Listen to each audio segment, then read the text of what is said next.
Okay. So, are you still on here? So we got you. All right. So we've looks like we might go ahead and say something. Testing, testing, Can you one, hear me? two. Testing audio. The audio sounds good so far. So we're trying to get. Okay. I think so far it's holding up. We'll see, and if I'll pause it and I'll Then let you I'm know glad to be on your show.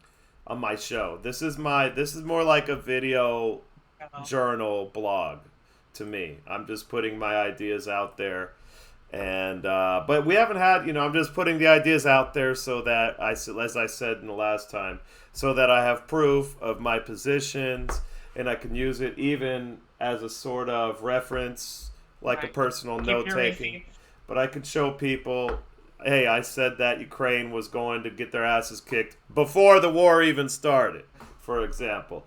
So, While it's still unpopular, somewhat unpopular, though, people are coming around. A lot of people put their heads in the sand and want to pretend like, it's going to end one way or another, or, it's memory hold. Then there'll be people will be on to the next thing. While hmm 200 plus thousand Ukrainians have been killed for this military excursion, for what now and looks like we are selling weapons, testing weapons. So it's testing like a big weapons. shit show, really. That's the way I It's a see it. weapons Yeah. testing ground, and what's worse is the United States weapons have failed to impress the rest of the world. Right. That's not good We're for in the market weapon. for hypersonic weapons now, probably too. I mean, that's China hmm and Russia. The U.S. are playing catch up here. But I can. NATO is essentially a marketplace to sell weapons, and hmm it's just a shit show. All these institutions and coalitions that we put together are crumbling and being hmm exposed. Look at the hmm ICC now, another institution crumbling. It's a fucking joke. ICC is what again? The International Criminal Court, Oh, they were where bullshit from the start. George Bush, remember? I think they said back then that it was the contracts weren't worth the toilet paper that they were signed on, and any Marines that were arrested and tried to be brought to the Hague, we would automatically invade on those grounds. We were going to bomb the shit out of anybody that tried to, follow up with a warrant. So it was delegitimized back then, but now when it serves some type of political Well, no, it was what would be the right. word, optics. Now it It serves some optics it was to go ahead and rightfully put someone so. on there It was for a rightfully warrant. so. Go ahead. No, no, no. I'm with It you. was Same page. Keep rightfully. it. There must be a little lag. It was rightfully so seen as a piece of shit, even though I'm not a fan of George Bush or the Iraq War. They correctly stated that it would be used for political purposes, and they were proven right over and over again. I think Charles Taylor was prosecuted in the International Criminal Court, and in 2009 he testified, and very few people reported this for obvious reasons.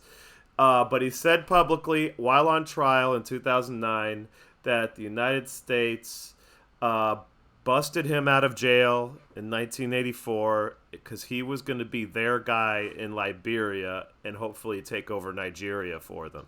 So he said that you Regime never change heard about it, operations.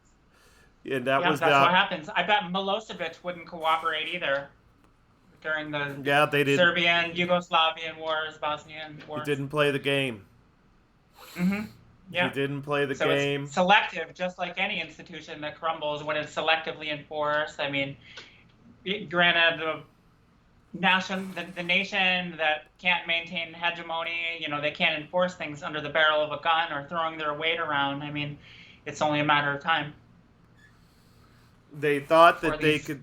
They thought that they could apply the Yugoslavia model to Russia and balkanize Russia in the same way that they balkanized Yugoslavia, because the people who are running this country, the people who had that idea, are imbeciles. They're imbeciles. I mean, to make that sort of connection from look at what we did to Yugoslavia, to make that connection and say, therefore, we can do the same thing to Russia, shows complete historical ignorance. 100%. So these people. So I mean, But they here they re. were. Here these nations were lined right up. I mean, Poland. We know with the Norwegians how other NATO members were like, frothing at the mouth, ready to start dividing up Russia or former Polish-Lithuanian Empire territory, and just like we were just going to destabilize and crush Russia by our coalition. It's really absurd that they really thought their brains work this way. Like it's a giant chessboard, and Russia is just a gas station masquerading, a gas station with nukes or something stupid like that. Like, and yet alone they live in the 90s and they learn idiotic lessons from history. So. Russia's been a great power since the 1700s. Yeah. I mean, it's and been a massive industrial power since the 70s. No, since Stalin. Stalin. That's what Stalin did. He industrialized Russia. I don't. Part of the reason why it took so long for the Soviet Union to collapse because they were an agricultural superpower. I mean, that was probably a prolonged collapse, but they recovered, and now we're going through a Soviet-style collapse, I guess. We really are. In many ways, it is in the style of Soviet. I mean, the Soviets were MMT, modern monetary theory, and then we're doing the same thing. Sorry. Go ahead. I don't mean to cut you off. I'm caffeinated. I know you're going to be hyper. Say we're at the Brezhnev era too, of the propaganda and censorship, disinformation campaigns. We're at the Brezhnev style. Bullshit can only get you so far in life. At some point, you have to actually be competent. But if politicians get in the mode of being bullshitters, it's hard for them to get out of it because it's just too easy. I was going to say optics work for politicians on the short run as long as they can kick the can or not have to deliver on promises or play the blame game. Absolutely, and then they run into problems when the shit hits the fan. By the way, we were talking about this before. It looks like so far your signal's working a lot better. Okay, awesome. So here's what happened. So we were talking. I asked you in the last attempt at this video what happened with the Trump indictment. This is the first thing I pulled on Revolver. So it's Revolver. It's going to be biased. They're like super heavy Trump. But I haven't seen anything to contradict this yet. Apparently, this is the attorney right here that that was testified yesterday at the grand jury of the Trump case up in New York. What a shit show. Well, so this is interesting. This guy also represents Michael Cohen. He seems like a legit lawyer. So what he says is he went on the stand and they were talking, and here it goes. So he said his name is Bob Costello said on the stand. Yeah, got into the grand jury room. So Bob Costello, Michael Cohen's attorney, is talking here to the grand jury, and he's saying, "Wait a minute, you don't have the hundreds of pages I handed over to Alvin Bragg, the prosecutor." That's the prosecutor. You keep disappearing when I highlight it, but I'll bring it back on my screen. So Alvin Bragg is the prosecutor. He's saying, this guy, Bob Costello, is saying that he gave Alvin Bragg 600 pages of exculpatory evidence, and they only used 6 documents altogether that they cherry-picked. So this is bad. This is, this is the same thing you see the federal prosecutors doing a lot of. Trying to withhold exculpatory evidence. Yes. That's becoming a common practice. Yeah, and so at some point that build the case off of cherry-picked information, hiding from federal judges. And it's another example is, they got away with the bullshit. They get away with that kind of bullshit a lot. Eventually, they get called out, and they just got called out, and maybe that's why I'm guessing that has something. This guy was on Tucker Carlson last night, Alvin Bragg. Here he goes. So Alvin Bragg is that's not Alvin Bragg, is it? I don't know. That might be Alvin Bragg, and Costello is probably an Italian guy. He looks like a New York City liberal prosecutor. So anyway, this attorney came in and told in front of the grand jury, said that you guys withheld 600 pages of evidence. And that's pretty egregious. It sounds like what the prosecutor did was pretty egregious. So maybe that has something to do with why we haven't heard about this indictment. So it could be the end of that indictment. So that could be the end of it. we'll see. Maybe they knew this going into it, and it's just a political distraction. I mean, other than using lawfare to go after your political opponents, because that's where we are now. I mean, this is just Russiagate, what, 4.0 right now? I think that these people, the saga. Well, I think it boils down to fundamentally, although some of that's what you said is true. It is that, of course, but as far as the whole case being orchestrated, no. What it is it's an ambitious prosecutor who, like a lot of people in the Democrat Party, can't actually do anything worthwhile to society because that would be bad for his sponsors or the people who own him. So he goes to Trump. He depends on Trump to propel his political career, and he's not the first one. Letitia James is one of those. Okay. And we've had so many people within government and outside of government, whether it's in the media or in the think tank space, Lincoln Project, and their whole goal, meaning in life is Trump, and they're dependent upon Trump, and they're mostly grifters, and this guy has to be one of them. I'm guessing. I don't know the guy, but he just is like, well, people are getting pissed off at me for letting rapists out and then raping people on the subway. So what I'm going to do is I'm going to go after Trump. I'm going to be like, I'm, hashtag resistance. Meanwhile, he can be a poor district attorney.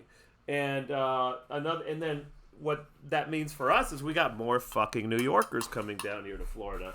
So then we got to deal with that. So it's these people, they don't even realize that they're affecting our lives here in Florida because we got New Yorkers coming down from Florida. Right. New York liberals.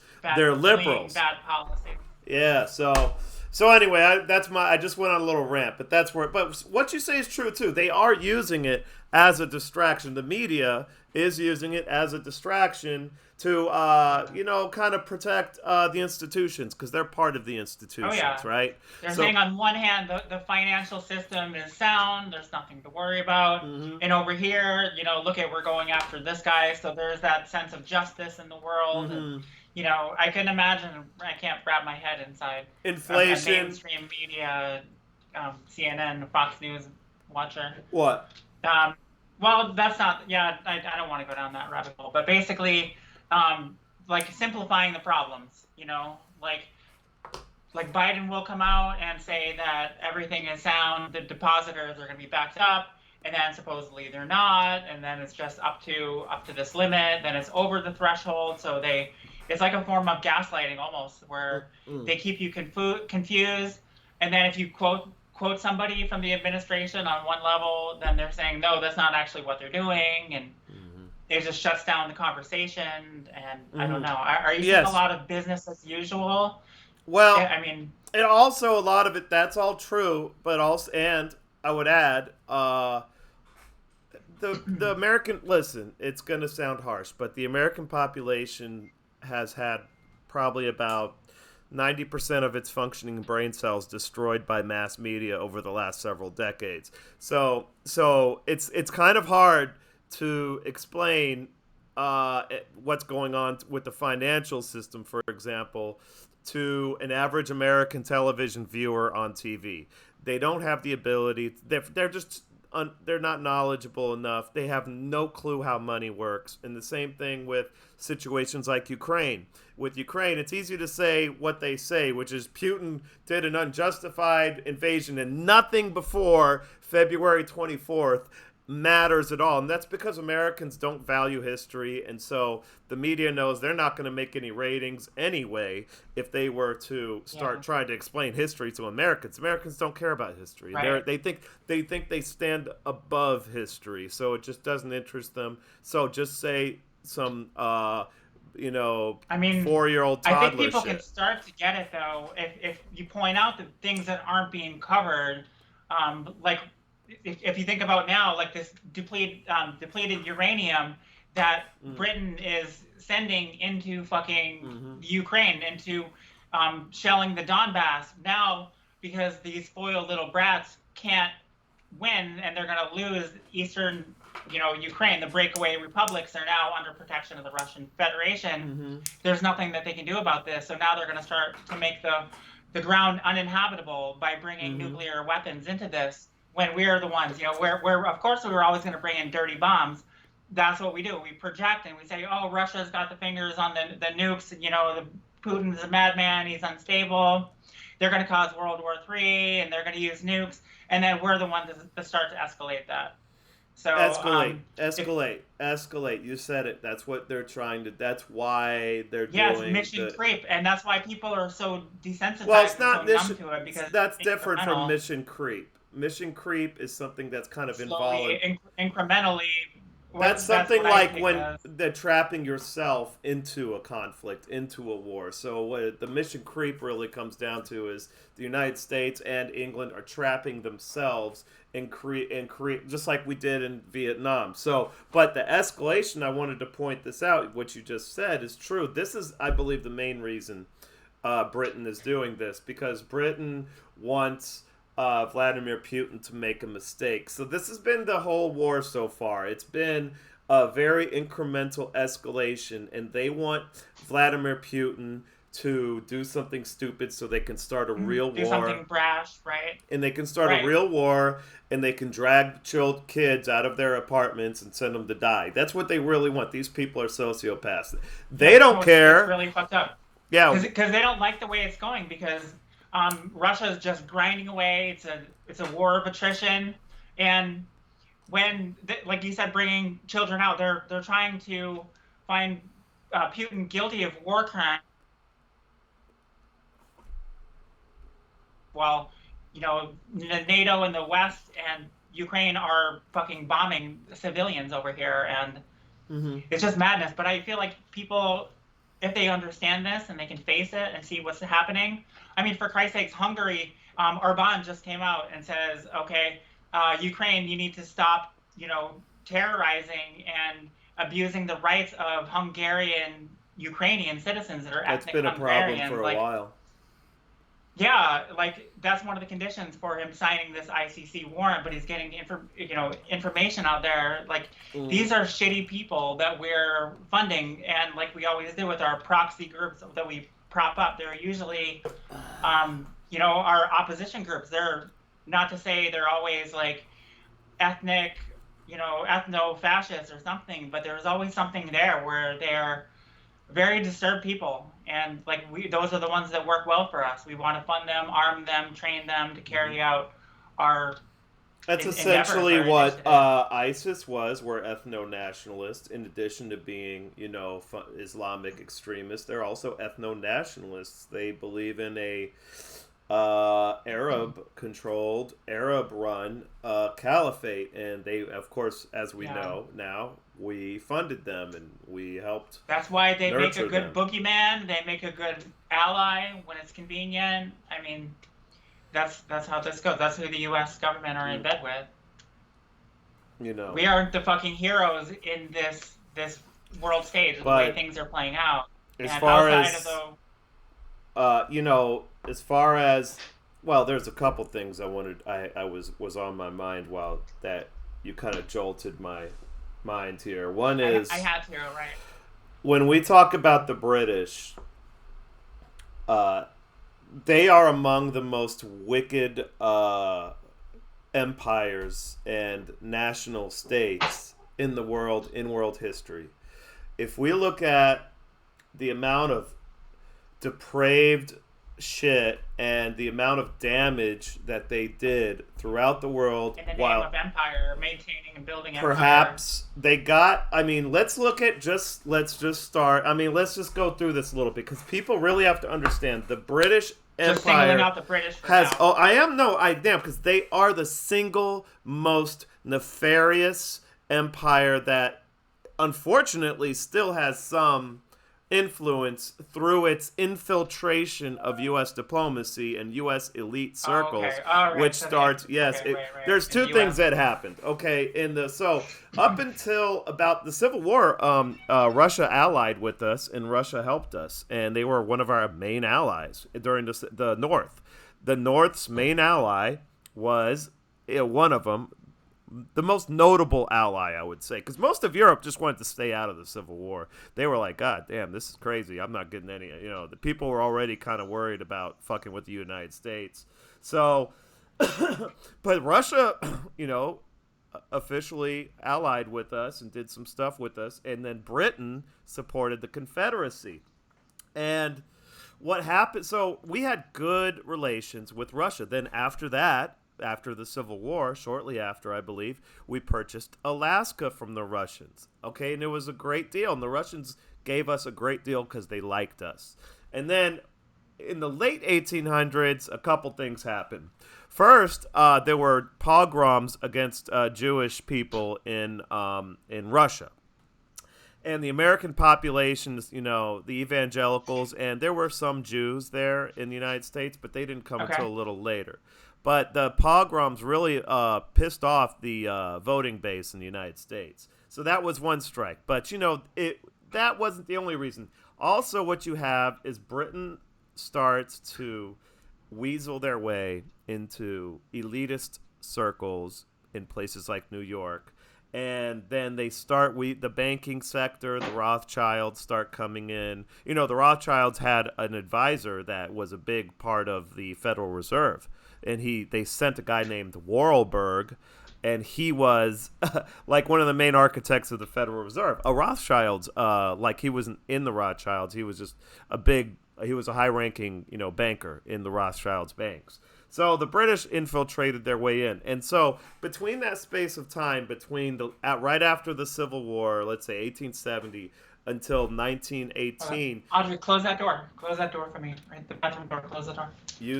between that time, just after the Civil War and 1919, you see a complete 180 in relations where Britain, who we were antagonistic towards, becomes a close ally, and Russia becomes kind of not a close ally, mostly because the British are just backstabbers, right? So they were, you know, really, they hate, the British have hated Russia since the 1700s. So this is like getting into the history that nobody knows. And Yeah, long time rivalry.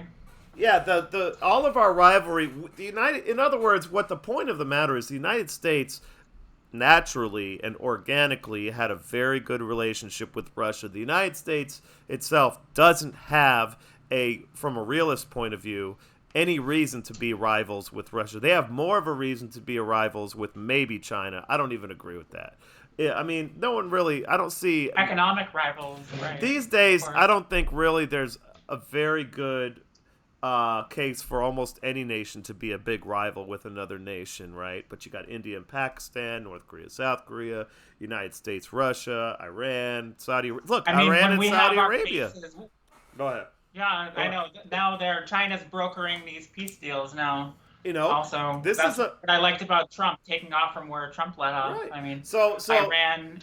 you know, I do. So I'm going back. I went on a really kind of out of control rant there, but I can connect it all together, which is the British are nefarious on the world stage. They have been all that they've been since they became a large empire. They've been always very subversive, heavy use of subversion and propaganda and backroom backstabbing. And then, because they never could field a huge army, but they could put together a good navy for quite some time.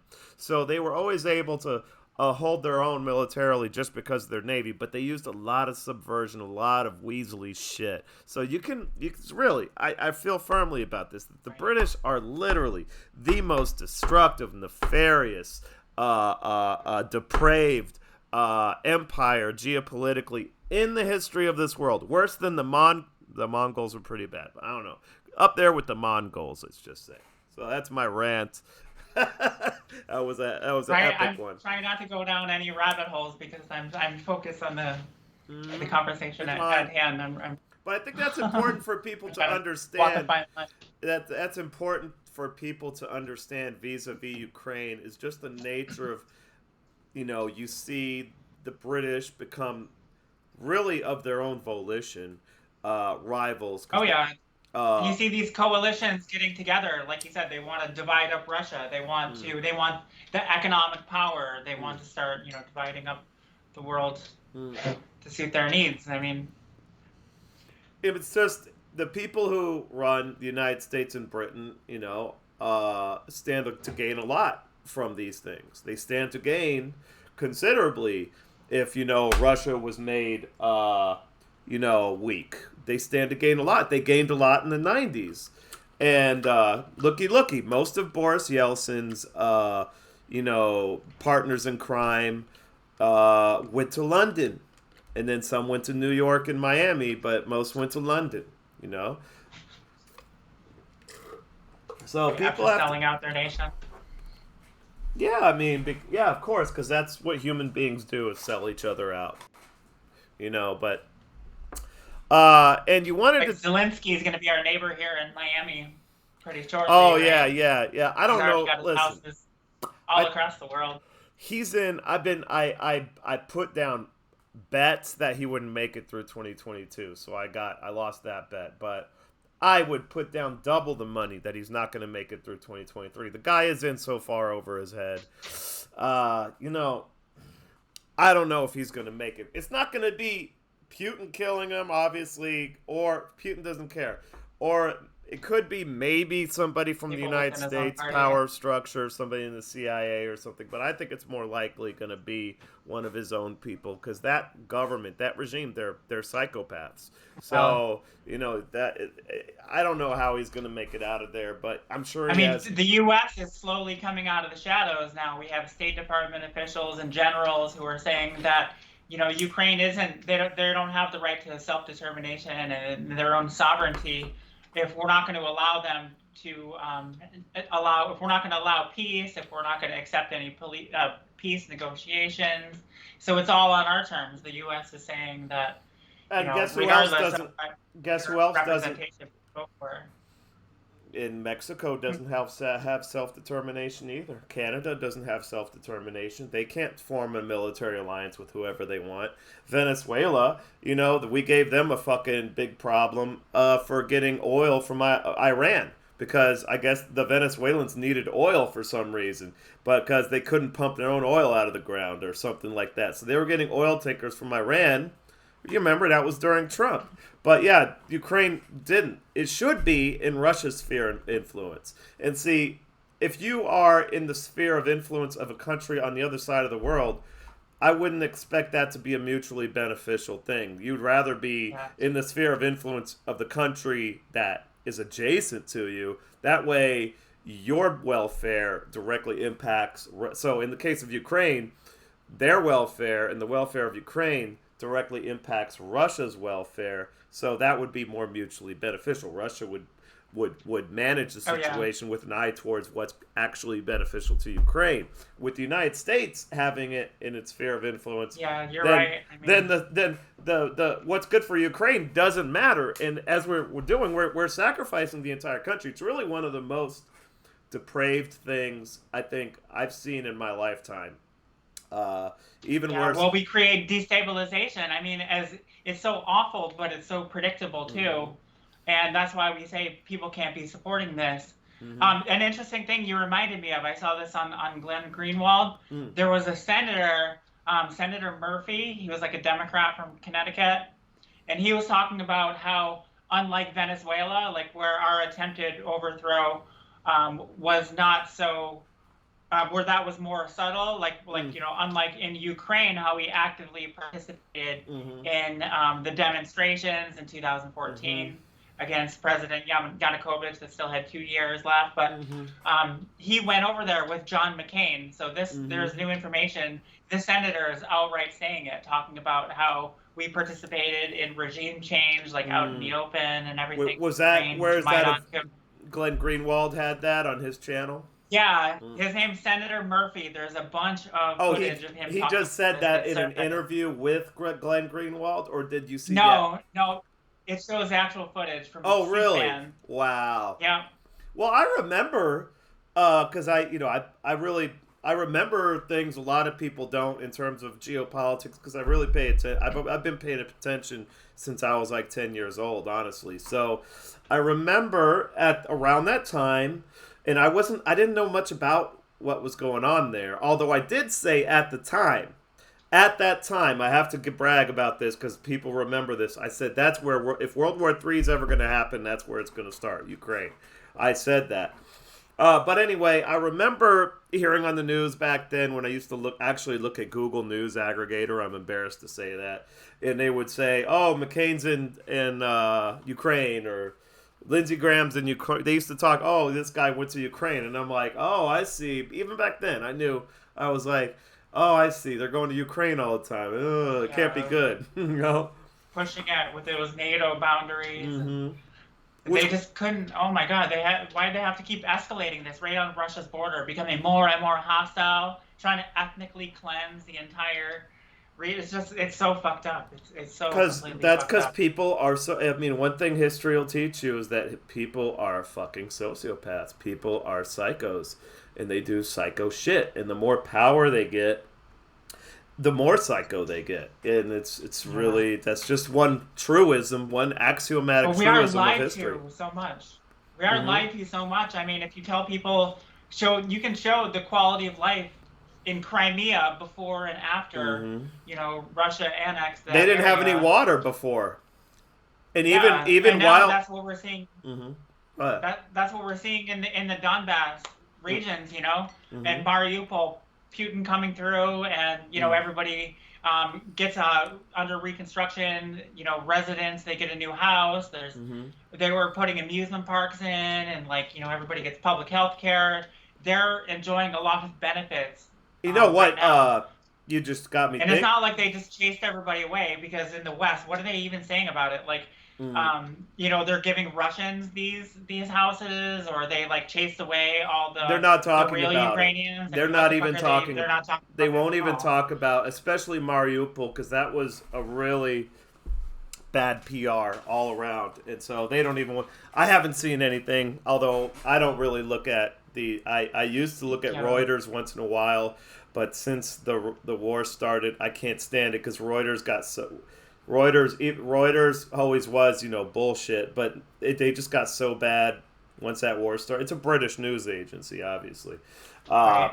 Remember I told you about that one video? There was somebody, a hacker in a couple pubs downtown London, where they hacked the TV screens and was showing Putin driving through Mariupol, and they were desperately trying to change the channel. And that's kind of funny. That's the only way people are going to be exposed to it. And then what does that tell you about what it's Russian propaganda, but come on. They're censored throughout the West, and meanwhile we're spending hundreds of billions of dollars in Ukraine. We get nothing for this. And what does that they're getting healthcare over there. They're sitting on a good economy, a growing economy, a strong ruble. It's just unbelievable. What does that tell you? What does that tell you about what the public officials in the United States and UK, not Ukraine, but UK, think about the population that they oversee? What do you think their opinion must be if they're willing to? Nothing. They oversee them. They're lording over them. But so it seems to me they have no respect for us as human beings.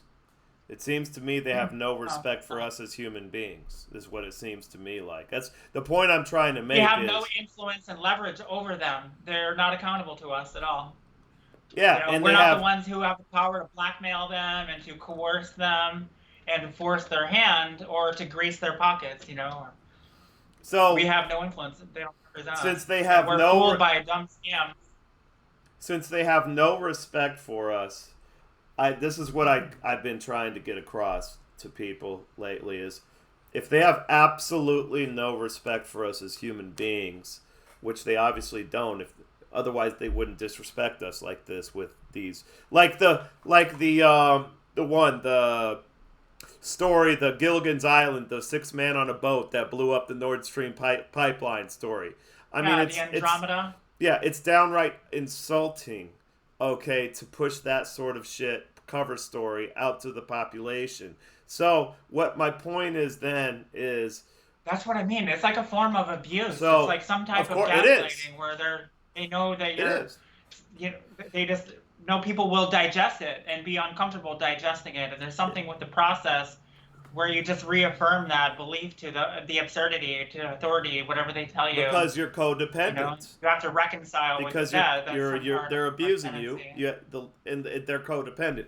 But so that's true. I'm glad you brought that up. A very important point that people have to understand is the this is codependency on the part of the population vis-a-vis the public officials.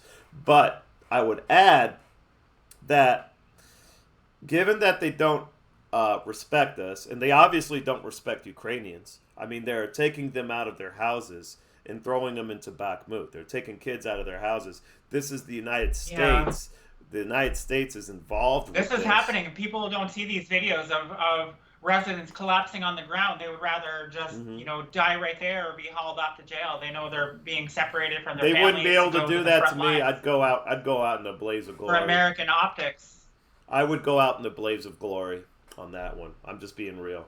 I mean, it would be like John. I'd be like John Wayne and They already know our fucking. archetype. I'd be like the Punisher mixed with John Wayne, mixed with something else, mixed with I don't know, whatever. I'd be I'd be off the chain. I would be I'd be in the news. Let's put it that way. But they can't do that in Ukraine because the people don't have their own weapons. So that the government can come in and just take people out of their houses and put them on to Bakhmut, where they have 4 hours, and then I've heard different things. 4 hours, I've heard 24 hours. Either way, it's a short amount of time to live. And what makes you think they wouldn't? And they're still holding on to this city. Also, they're completely surrounded in this Russian cauldron, and they're just there's so much criticism, but it's like they have to maintain. We keep pushing them to make these big arrow offenses, not even just threatening that we're going to withhold their assistance and their aid now. If we can't pitch it and sell this grip to our allies, to buy into this this scam. We can't. But now it's like they're completely coerced. They're not running things at all. We adopted a country the size of Texas, right? Mm-hmm. That's what do they say? The size? It's one of the states. It's about Texas. It is about Texas. Yeah, we adopted this country. We're paying their pensions. We're paying the salaries. We're operating the entire country. U.S.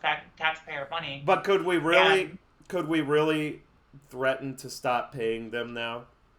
It would fall apart overnight.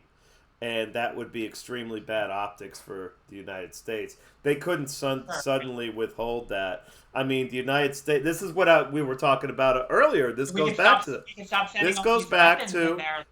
Hold on. This goes back before I forget. This goes back to the idea that we're trapped in this situation. We can't stop paying Ukraine now, because then the whole Ukraine situation falls apart basically overnight, and that's not a pill that the politicians are willing to swallow. So that's how parasitic, bureaucratic, type of relationships work too. They're symbiotic. They embed themselves, and if you pull them out, it's like you kill the host. It's the nature of how it works. Yeah, that too. It's kind of like that. So we're kind of trapped, and so is the UK. And think of all that people think of, how much people have vested in this. There's also companies in the United States that helped orchestrate this thing. There's a wheat company. I forget the name. Starts with a C, but there's different companies. But yeah, I'll tell you. I don't know what else to talk about with Ukraine, because it's really depraved. But the rest of the world is taking notice, and they can lie to the United States populations all they want. That doesn't, that's a losing battle at the end of the day. Eventually, the American people are going to feel it, because now what's happening with these debt markets, these bond markets, it's starting to be noticed on the sovereign debt level also. So nation states are dumping treasury bonds also. They're losing value, and it's not just U.S. financial institutions. No, because because we're the reserve currency, everything the United States does affects global financial institutions, and that's we're toxic. Yeah, that's a virtue of the fact that overseas banks, a lot of them deal only in dollars, and they're not subject to U.S. law, and they're not in any way part of the United States financial system. But they only operate in dollars. That's the euro dollar system. And so when the dollar fluctuates, and when bonds, which is the collateral that everybody in the world uses as collateral, when that fluctuates, Yep. then Interest you rates start. up. I just was Collateral. actually there's a couple big hedge funds over in Asia that just blew up in the last week or so.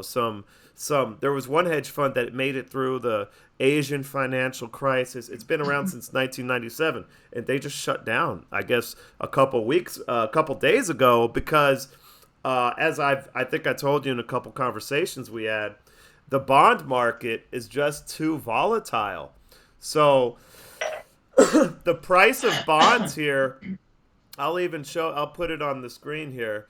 Right here. So you have, I don't know if you can see, I'm not sharing the screen, am I? Probably not. I'm probably not sharing it. I'll share the screen for you. So, yeah, that's what's really killing people is the volatility in the bond market. So let's look at the 10-year. Tell me if you can see the screen. I can. Yeah, I can't So make it out yet. the 10-year yield dropped 2% today. Now that's a big move for a bond any day at any time in history. A 2% move in the 10-year Treasury bond yield. That In means one day. that means the price of the bonds, if you were to go into secondary market and try to buy one of these bonds, the price of the bond went up probably about 2%, or it went up. It goes up in a way that correlates to the price of the yield. So, Okay. but if you look at the last 5 days, you had, okay, this is the weekend. Monday to Tuesday, it goes. If you look at this is a lot of volatility. All this, you don't see this much movement in the bond market. Most days. And a lot of this correlates with depositors wanting to cash out and be redeemed. No, by it the correlates with the price of collateral. So the big financial institutions use treasuries, usually shorter ones, like a 1-month treasury or a 1-year treasury. They buy that stuff so that they can use it as collateral, so that when they want to borrow money from another bank, they give the bank the treasuries, and that's their collateral, and then the bank loans them the money at interest. So when the price of the collateral, it's like this. Imagine if what I don't know, a situation where you would use collateral, like let's say an ounce of gold, and you say, okay, I want to borrow $3,000. I'm going to give you this $2,000 ounce of gold as collateral. But if gold was going from like 2,000 to 1,500 up to 2,500 to back down to 2,000, every day, then people are like, well, I don't want that collateral because I don't know what the value of that collateral is going to be tomorrow. And so the financial institutions are running into this problem because the price of the bonds has been fluctuating way too much. So this is a good example. Look at these big moves. If you look at this chart, and this is something I didn't really think a lot about. This is a very volatile bond market. Let's go to 1 month. This is a very volatile bond market. You don't see these kinds of moves. If you go back enough, you don't see, if you go back to I don't totally understand. This is like where the yields, this is where, are the yields always changing when they get locked in at a rate? Well, no. They have to hold to maturity. When you buy, if you hold it to maturity, you get the full value. You get the value that's on the bond. But what people I'm trying to make sense of why there's so much volatility. Is it because people are flocking to agencies that are backstopped by the Fed? This is not the interest rate that's on the bond. So here you see today. Okay, so today it's the yield is 3.5%. That's not what's on the bond. The bond is whatever you paid for. When you bought the bond, the government had an Right. interest rate on it, and that's the interest rate you get Yeah, from exactly. the government. But what this Back when they were is low people, yielding, back when interest rates were at zero, yeah, when so they people became have locked in with you. So they're changing hands. They're So, being well, shifted let all me over the finish. place. I'm telling you, I'm going to finish the thought. Okay. So this price action here, this is price action for bonds, is on the secondary market. So people take the bonds that they got from the government and they go to other people that are not part of the government. These are private individuals, private companies, even sovereign wealth funds, like national budgets. And they're on the secondary market and they're buying these bonds and selling these bonds. And there's a value to those bonds. And this is what they're showing you is what is the 10-year worth on the secondary market right now. But the problem, and I see. Okay. they exchange these bonds, and it's a way you can make money. People make a lot of money. It's like stocks,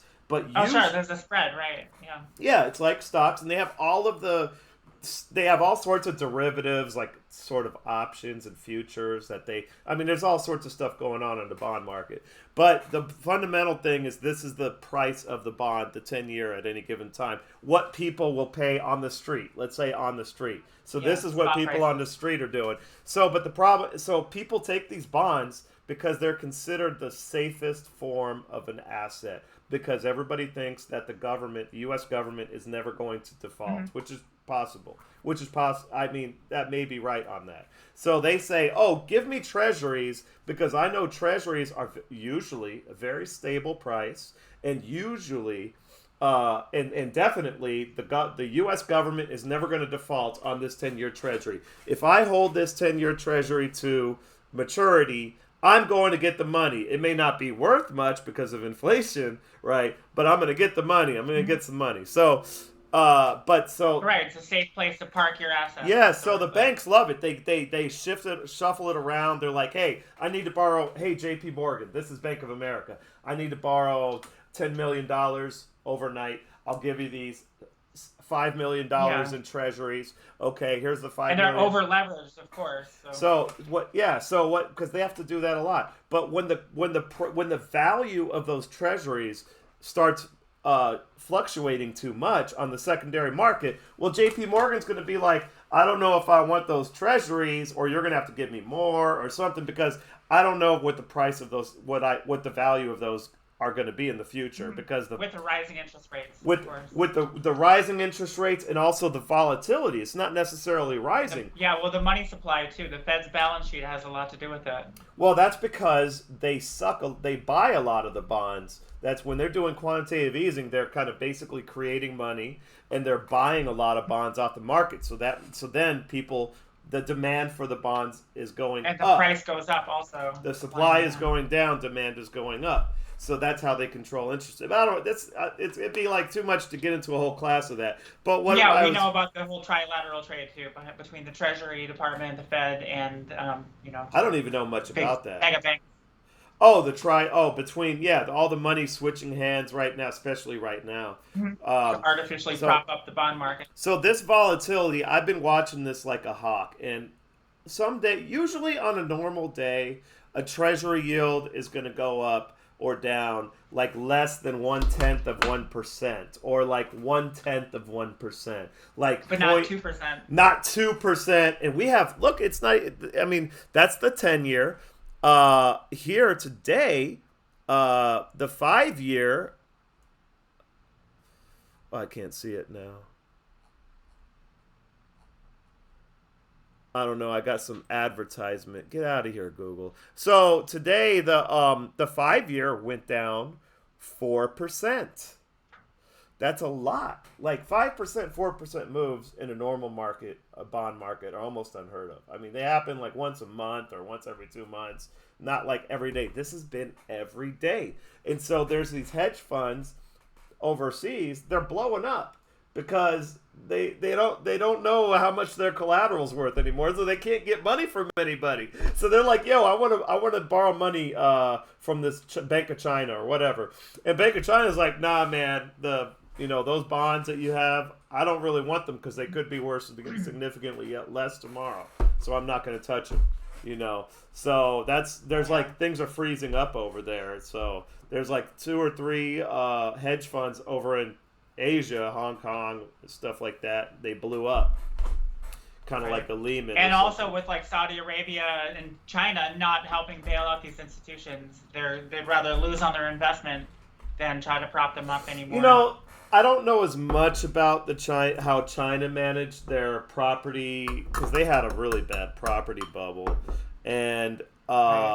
Well, they're shareholders in almost anything in every industry, yeah, so it's hard to say. they have more control over what happens in their market, but they had a huge infusion of liquidity late last year, and I think that's kind of petered out a little bit. But they're always look. People that say China is done and this and that, that's nonsense. The fundamentals of China is a strong industrial base, and now with Russia being their ally, they have access to almost unlimited natural resources. So China's not going to have major problems. I mean, people who say that are I don't see where they're getting that from. They had a property bubble. They kind of deflated it, which is something the United States government would never do. The United States government would just let that shit grow until it pops violently. China actually took Yeah. steps to deflate their property bubble. So they had to suffer the consequences a little bit and Yeah, let some of these lenders fail, let some of these the people. industries. I'm not expert. I have to look into that more. I don't want to talk out my ass, but I know that from what I understand, they're still kind of dealing with it, but it's not going to be like the end of the road for China. And I think they'll pull. Yeah, basically what they did is they were able to enforce policies that the U.S. government would never do it because they Yeah. would be politically unpopular.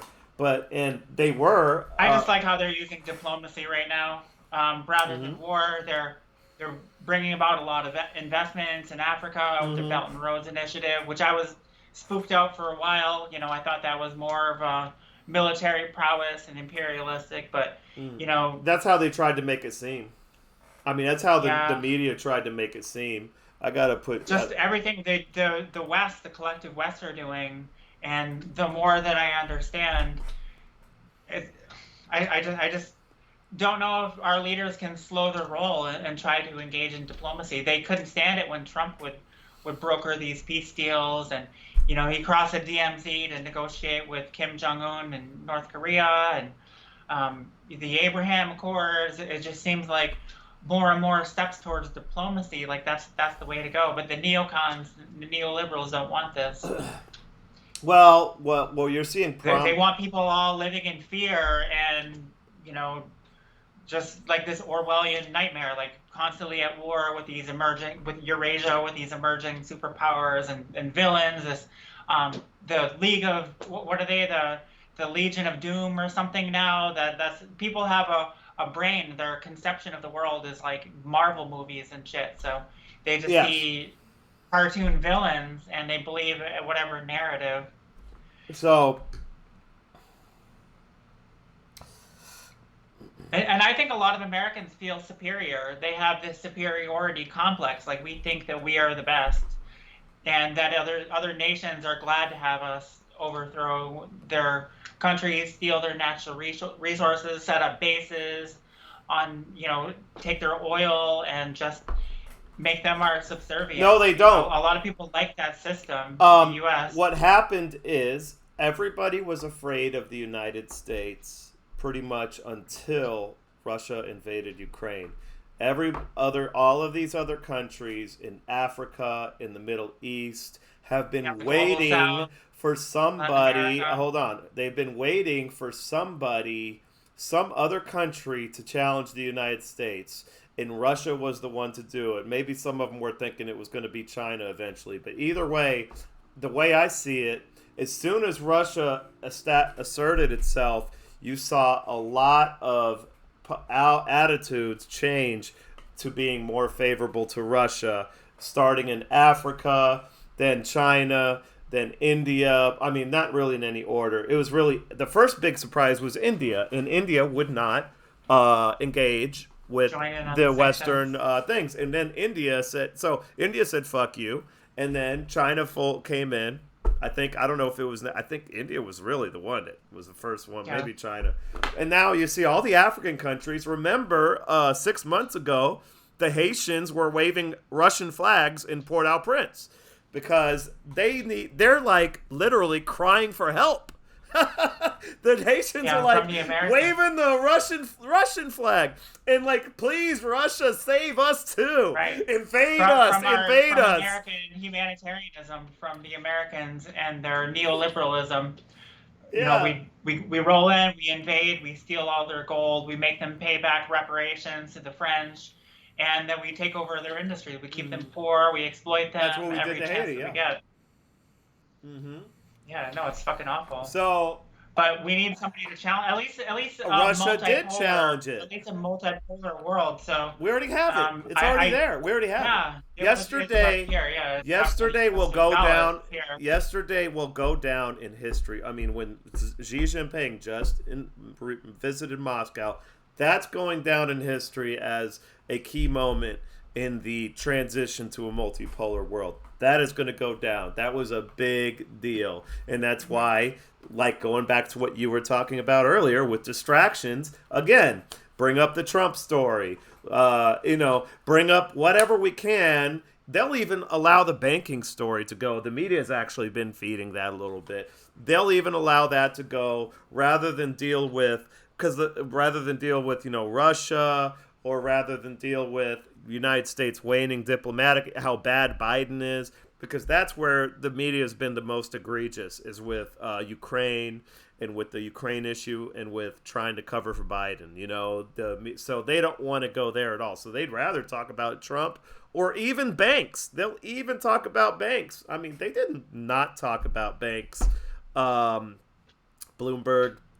I just saw today, though, I saw a Reuters article where they made a point of saying these are mid-sized banks. Like, another mid-sized bank in the latest string of mid-sized banks. Okay, why don't you mention, and they mentioned nothing about the fact that the Silver Bank, like Silicon Valley Bank, I should say, was the second largest bank failure in U.S. history.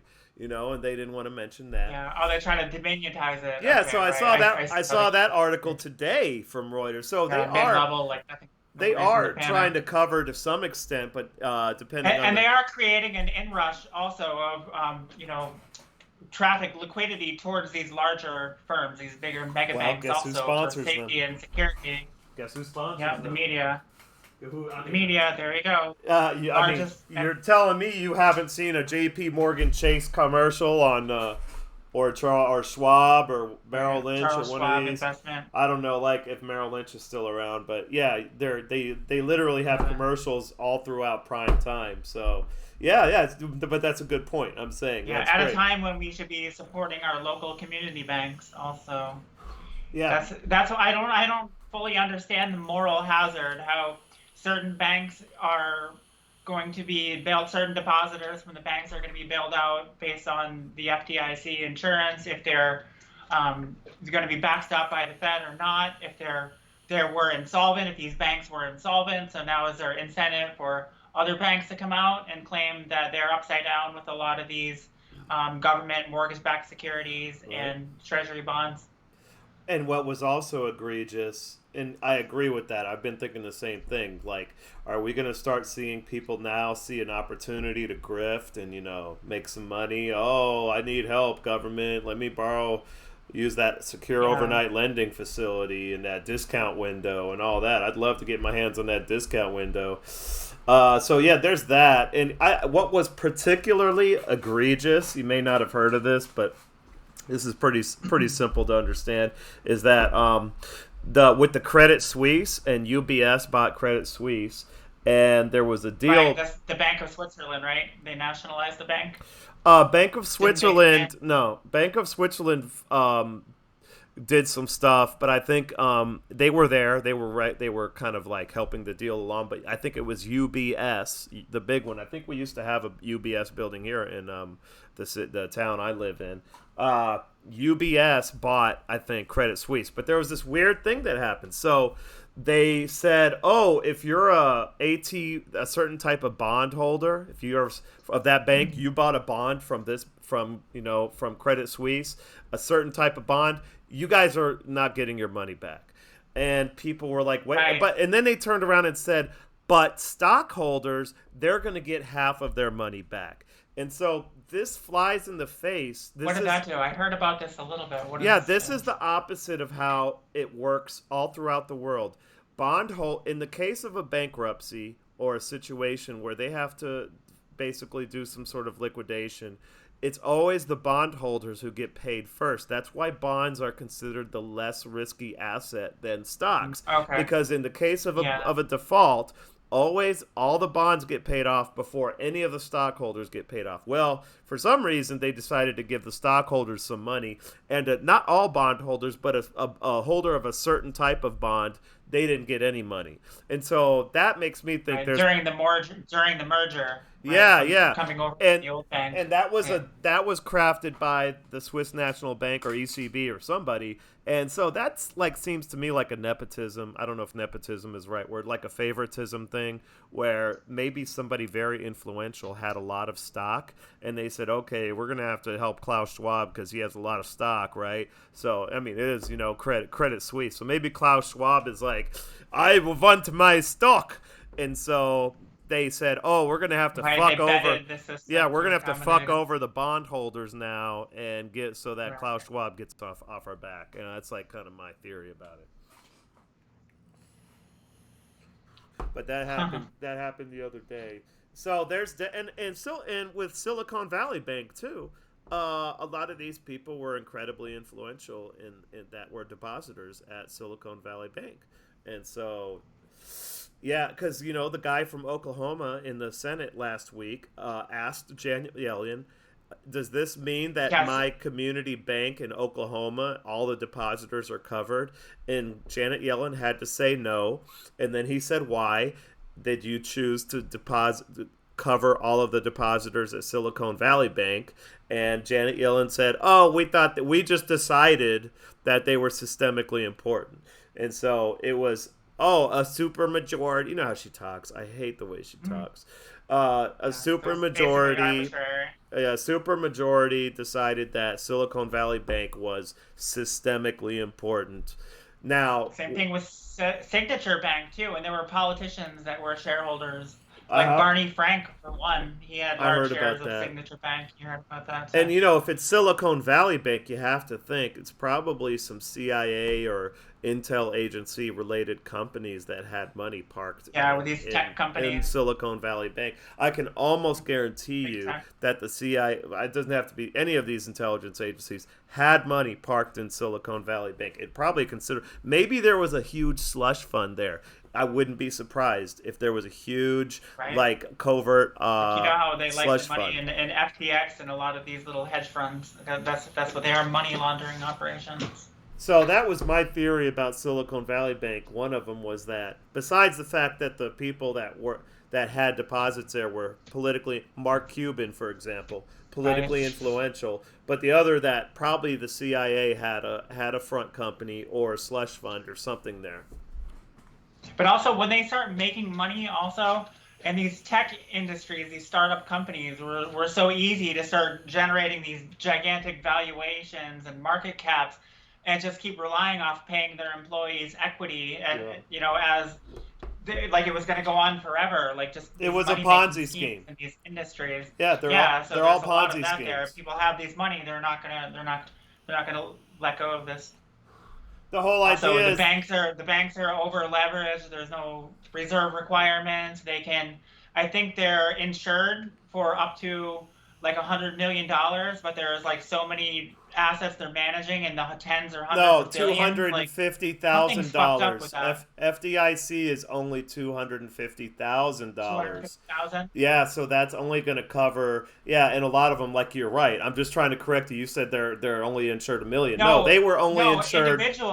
Individuals are insured 250K, Okay, but I think with their companies. insurance, FDIC for a bank, the FDIC was willing to pay out like not willing to pay out, but contractually would pay out. I'd have to look into this, but it was 100 million from what I heard. But it paled in comparisons to the assets that they were managing. No, What I'm saying, the fractional reserve lending. So 100. but the depositors that were way less because they were insured for this I think $100 million. nobody under FDIC is insured over 250,000. Now, correct me if I'm wrong, but we'll have to research that and put a link in the description or something. But you're right. A lot of them had higher deposits, much higher, because it was a bank that serviced. It was an exclusive bank that was only for tech companies, really.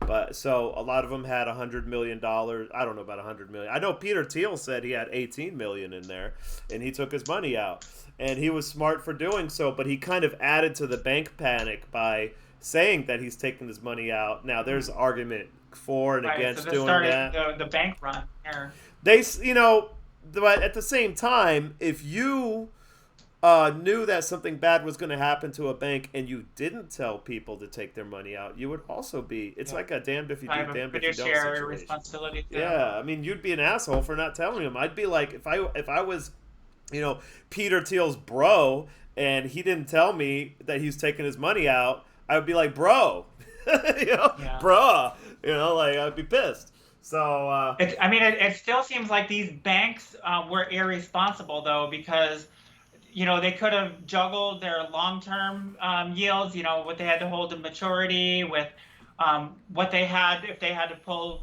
cash for liquid, if they had to bail out depositors, if they had to pay out.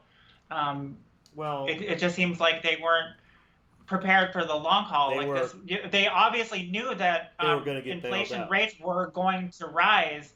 They had to have known this going into this arrangement with their balance sheets looking like they did. If you have with low yielding assets. Yeah, but you're banking at a company where the CIA might have a bunch of money parked. And so what do you think? I would think, well, hey, the CIA has money here, then it doesn't matter what happens, we're going to get bailed out. I mean, they can't just backstop by the CIA. Then people are going to flock to those institutions. Because what the CIA and that's so wrong. That's not capitalism. What the CIA does. What the CIA has always done is create these slush funds where they take money that they secured illegally. First of all, like in the 80s, it was from selling drugs, and they sold weapons to Iran, and then you had the Enterprise, which was BBC or BBBC or something back in '91. That was a huge slush fund that fell apart. And so what they do is, now the government's going to have to bail out everybody to not look too conspicuous, because the CIA just got caught with another slush fund, probably not even the president knew about. And people are like, do we just bail out the CIA slush fund, or do we have to bail out everybody now? And then Mark Cuban's like, you better bail me out too, or else I'm going to tell everybody that's a slush. I'm just going on a tirade now, but you never know it. Reality is stranger than fiction. Everybody on behind the curtain. Slush funds are a thing that happen all the time. I just have a deep, deep suspicion that there was some slush funds going on there. There was a bank in Hawaii that had a bunch of slush funds. They got caught. We'll find out eventually if there's covert intel agency slush funds. If there were at Silicon Valley, we'll know. We'll know eventually. So, and you had a question there. I don't know if you asked a question a minute ago. Silicon Valley Bank. I don't know. I'm still torn as to whether we just had another bank this morning have some problems, but it looks like it's going to be able to get help from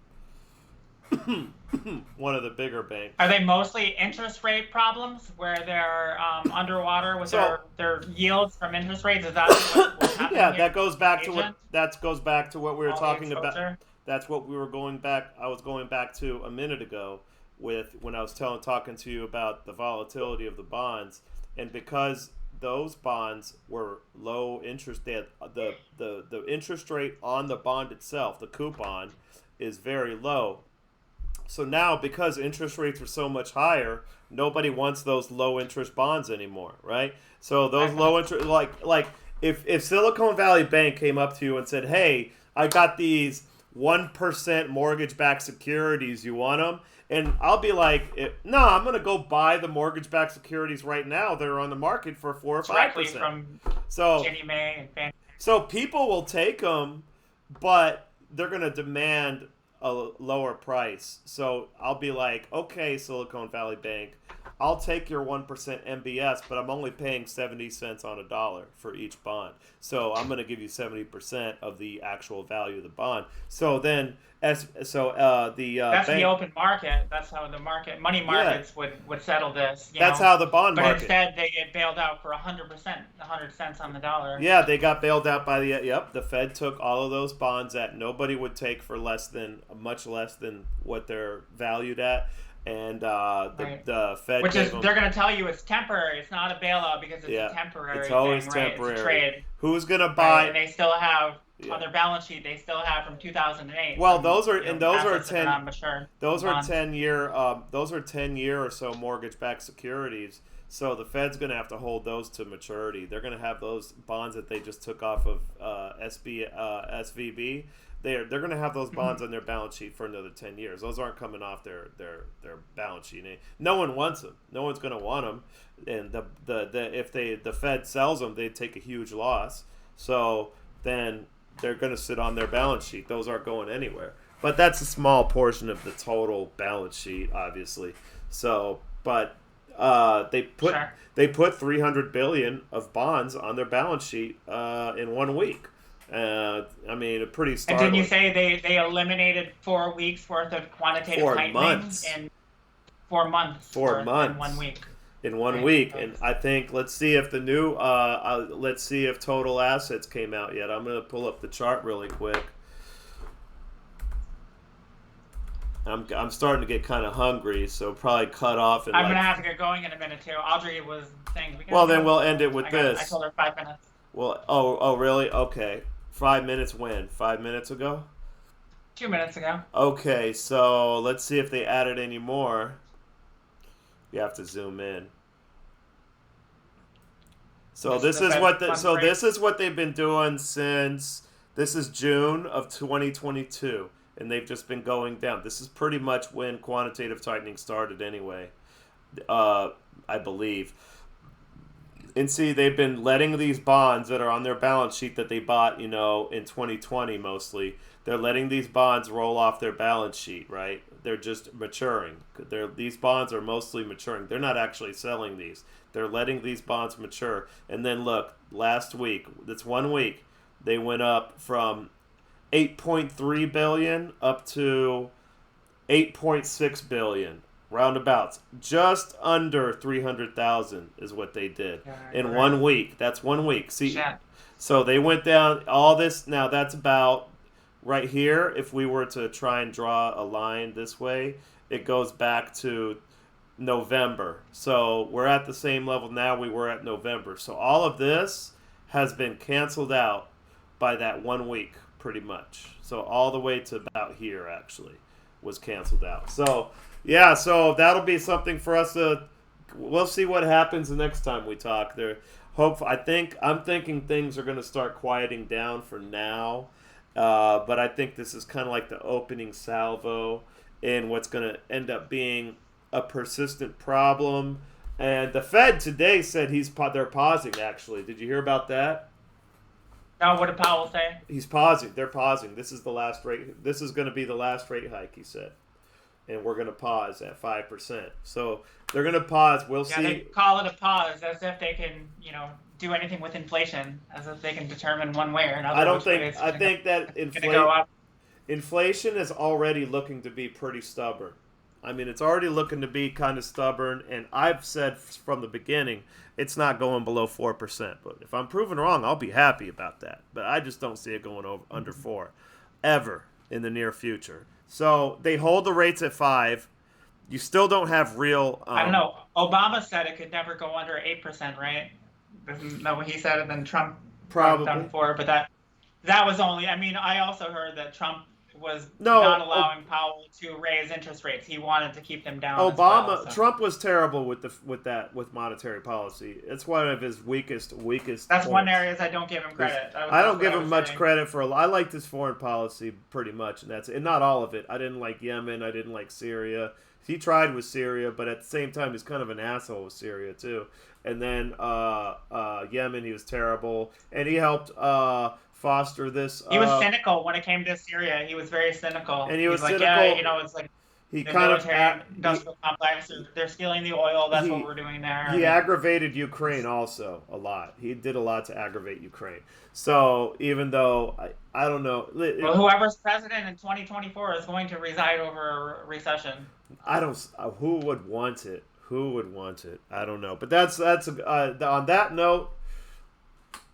Our homework is who wants to be president. We have to find out who wants to be president. I don't know who would want. DeSantis obviously wants to be president. He's campaigning, so he'll make the CIA great again. Is what he'll do. But whatever. I don't care about it anymore. I don't see anybody that we have out there being worth a goddamn. Yeah. So I don't think it matters. I know what to follow closely. I'm not going to fall for these distractions out there. I know this bullshit with Trump is going to be nothing. It's that's pretty epic. Weaponization of the Justice Department. We've already seen that. That's epic, though. If people are going to put up with that, and we're not seeing. Yeah, that's epic, though. Red districts, blue districts. What's going to happen? You have. That's epic, though. How this fell apart. Areas. How this fell apart. How they're saying it fell apart, which I'm going to look into it a little more.